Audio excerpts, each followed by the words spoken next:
By the 1920s, the Valley of the Kings was considered an empty shell. Archaeologists had mapped over 60 royal tombs, but every single one had been picked clean by ancient grave robbers.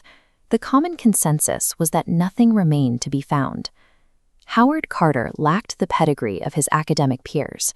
The son of an animal painter, he had spent 15 fruitless years as a self-taught excavator. By 1922, he was operating on his final season of funding, having exhausted nearly £50,000 of his sponsor's money. On November 4th, his team cleared a patch of debris and struck bedrock, revealing a sharply cut limestone step. They began digging with renewed urgency, uncovering a stone stairway descending directly into the earth. At the bottom of those 16 steps sat a plastered doorway. It bore the royal seal of Anubis, the deity of the afterlife. The plaster was smooth and undisturbed. The tomb had remained sealed for 3,000 years.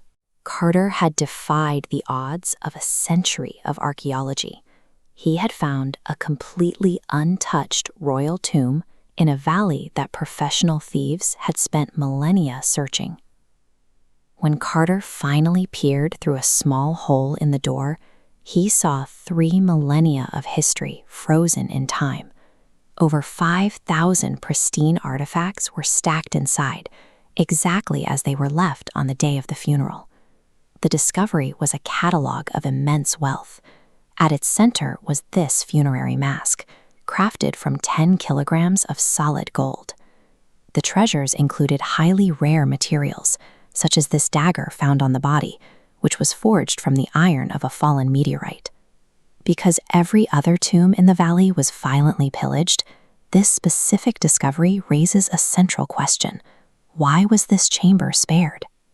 The answer is found within the records of the king's short, difficult life.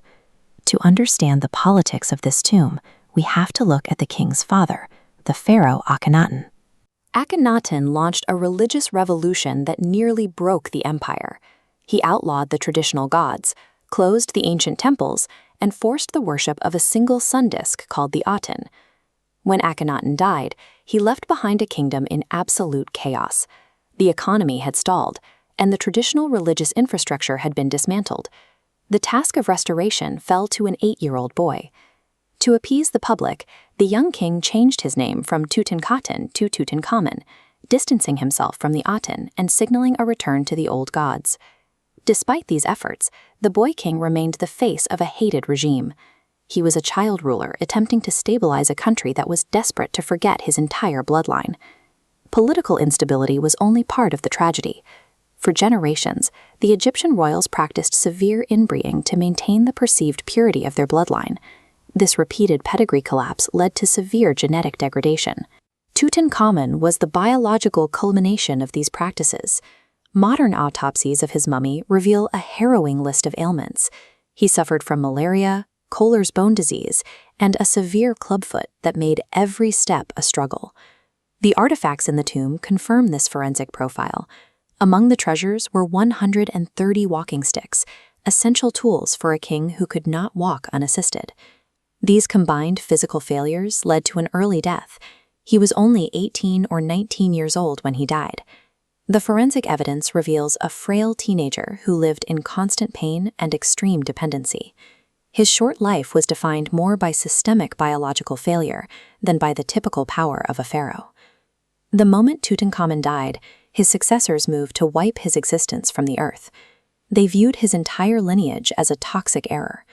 They chiseled his name off monument walls, struck him from the official king lists, and demolished his records. It was a systematic attempt at political erasure. The cover-up was successful. Within a single generation, the world completely forgot that Tutankhamun had ever existed.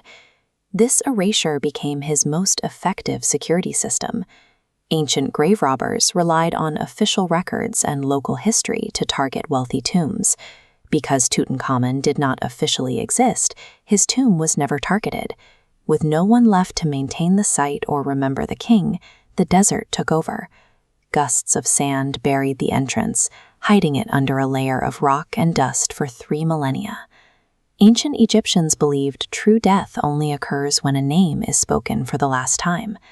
By attempting to erase him, his enemies accidentally built a shield of anonymity, allowing the weakest boy king to become the only pharaoh to achieve true immortality.